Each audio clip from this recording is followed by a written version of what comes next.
PDD UKTPT Cerdos Smart 2026.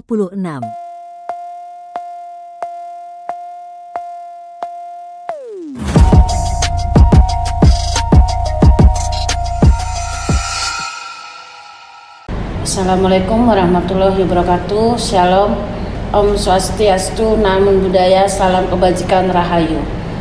Perkenalkan, saya Riastri Novianita, MIKOM, dosen dari Fakultas Komunikasi dan Bahasa, Prodi Ilmu Komunikasi, Universitas Winasarana Informatika.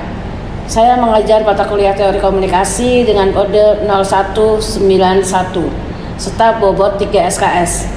Mata kuliah ini membekali mahasiswa dengan pemahaman dasar mengenai teori dan pengaplikasian ilmu komunikasi. Video ini saya dedikasikan sebagai pernyataan diri dosen dalam unjuk kerja Tridharma Perguruan Tinggi PDD UKTPT pada aspek bidang pengajaran. Secara umum, mahasiswa ilmu komunikasi tidak hanya dituntut untuk paham teori secara mendalam, tetapi juga harus tampil berpraktik seperti membuat pesan, menjalankan kampanye program, menulis karya ilmiah, serta memiliki sikap profesional yang beretika, kritis, dan komunikatif. Tujuannya adalah mahasiswa dapat berkomunikasi dengan menggunakan teori komunikasi yang baik, efektif, beretika, dan percaya diri. Mata kuliah ini sebagai fondasi mahasiswa dalam memahami pentingnya teori komunikasi dan dapat memahami permasalahan yang ada di masyarakat dengan menggunakan teori komunikasi. Peran komunikasi, proses komunikasi, komponen, efek teori, dan model komunikasi. Selanjutnya, capaian pembelajaran mata kuliah CPMK, mata kuliah teori komunikasi ini berjalan selama 16 pertemuan dan menerapkan strategi pembelajaran yang berpusat pada mahasiswa atau Student Centered Learning (SCL). Untuk penilaian formatif, kami dominan menggunakan Focus Group Discussion atau FGD di kelas serta case study untuk menganalisis isu komunikasi yang relevan. Di 4 minggu awal berfokus pada pengembangan serta pembangunan fondasi keilmuan. Di minggu pertama, mahasiswa diharapkan dapat memahami definisi ilmu, karakteristik ilmu, fungsi ilmu, dan proses berpikir ilmiah. Di minggu kedua, mahasiswa diharapkan dapat menentukan dan mengenal teori dalam komunikasi. Kemudian studi kasus serta pendekatan komunikasi, critical positisme dan interpretative teori. Minggu ketiga dan keempat berfokus pada memahami komunikator dan tradisi teori serta objek kajian teori. Fase berikutnya adalah pengembangan dari tradisi teori. Minggu kelima hingga 7, mahasiswa mempelajari dan diharapkan dapat memahami tradisi semiotika, tradisi psikologi sosial atau sosial budaya, dan tradisi fenomenologi. Minggu ke-8 dilaksanakan ujian tengah semester UTS. Minggu ke-9 berfokus pada tradisi psikologi sosial kelompok. Minggu ke-10 dan 11 menutup pembelajaran teori komunikasi dengan mempelajari dan memahami teori dasar komunikasi massa serta perkembangannya. Dan pertemuan 12 hingga 15 mahasiswa melakukan presentasi tugas yang mana penilaiannya berdasarkan ketetapan waktu, kesesuaian perintah tugas, dan kualitas informasi yang diperoleh. Lalu di pertemuan terakhir atau pertemuan ke-16 dilaksanakan ujian akhir semester UAS sebagai penutup pembelajaran. Demikianlah pemaparan rencana pembelajaran semester untuk mata kuliah teori komunikasi. Besar harapan kami mata kuliah ini tidak hanya menjadi ruang bagi mahasiswa untuk memahami ilmu komunikasi secara teoritis, tetapi juga menjadi tempat untuk menumbuhkan empati serta kepedulian sosial. Oleh karena itu, setiap tahapan belajar dan pencapaian dirancang khusus agar mahasiswa dapat memahami capaian pembelajaran lulusan CPL serta mampu mengaplikasikan pemikiran yang logis, kritis, sistematis, dan inovatif di bidangnya. Kami berharap rencana pembelajaran semester RPS ini bisa menjadi kompas yang memacu proses pembelajaran kita dengan efektif. Terima kasih atas waktu dan perhatian Bapak Ibu sekalian. Selamat pagi. Oke, hari ini kita memasuki memasuki materi tentang teori dasar komunikasi massa. Sebelumnya sudah paham tentang komunikasi massa? Belum ya. Oke, baik, kita bahas ya. Di sini dasar pertama membahas tentang definisi komunikasi massa. Menurut Becquerel, komunikasi massa itu apa? Yaitu komunikasi melalui media massa atau communicating with media, itu bahasa Inggrisnya ya. Kemudian komunikasi kepada banyak orang atau massa dengan menggunakan sarana media. Jadi media massa sendiri berasal dari media atau sarana komunikasi massa. Jadi apa tadi? Media adalah ringkasan dan massa adalah media massa adalah ringkasan dari media atau sarana komunikasi massa. Oke.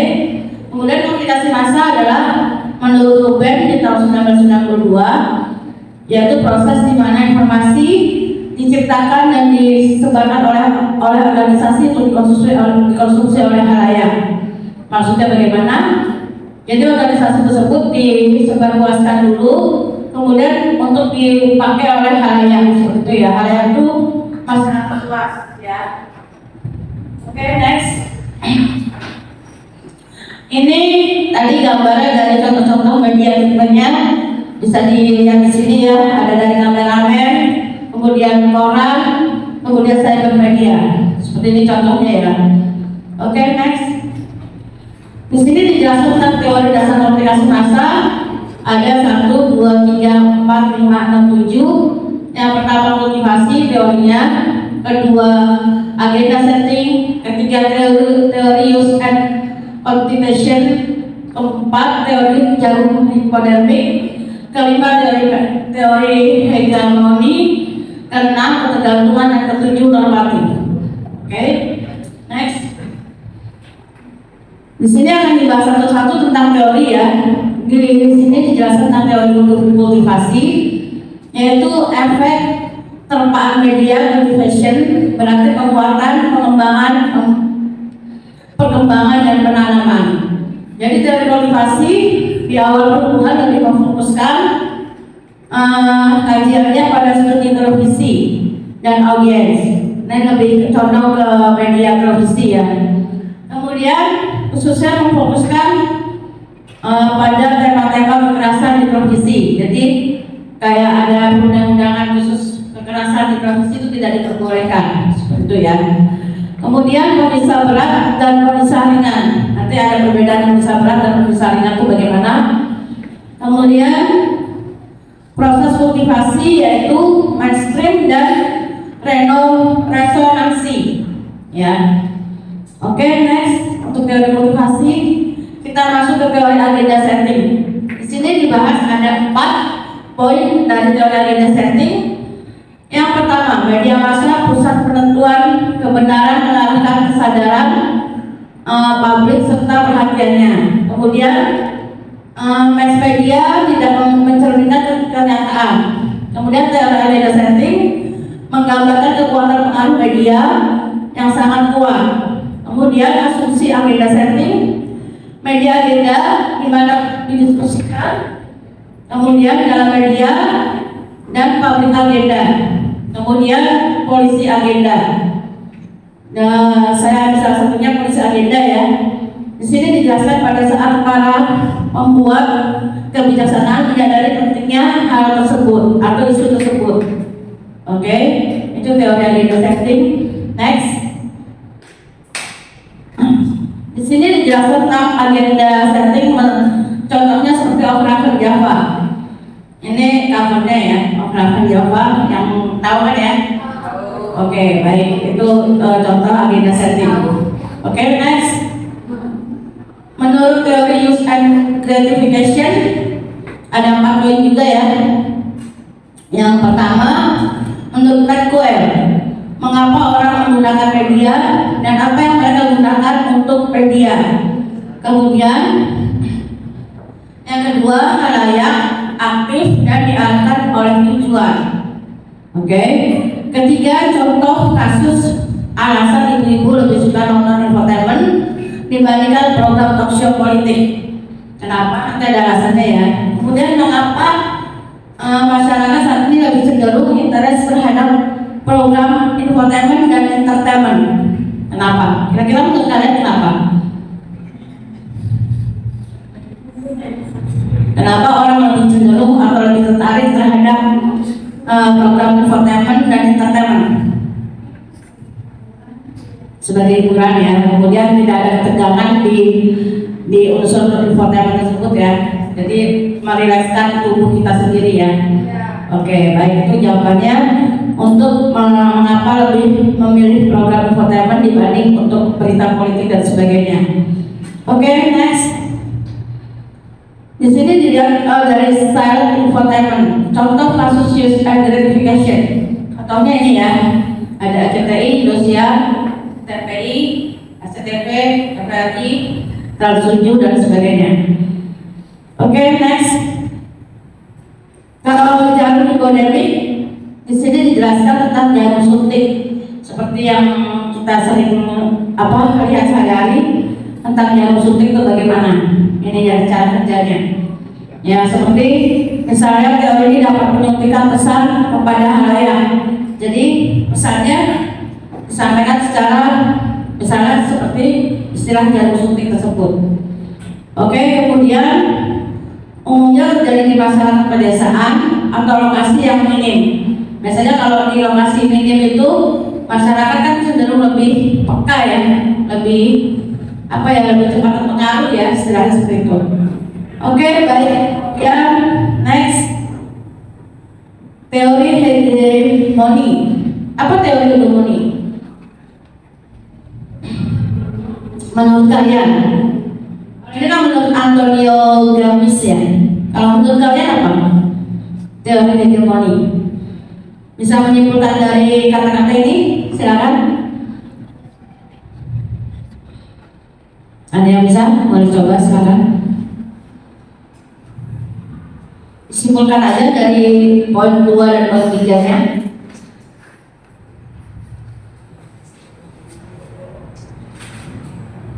Mungkin ada yang ingin mencoba.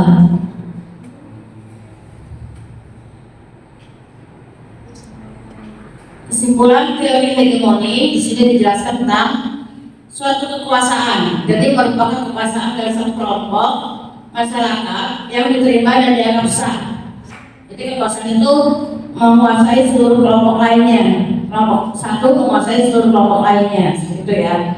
Kemudian media menjadi salah satu sarana bagaimana satu kelompok mengukuhkan posisinya. Jadi alat untuk mengukuhkan posisinya itu media. Ya, paham sampai sini ya. Kemudian kesimpulannya di sini kecenderungan halayak menjadi pasif atau tidak berani mengutarakan isi hatinya halayak tersebut, jadi pasif ya.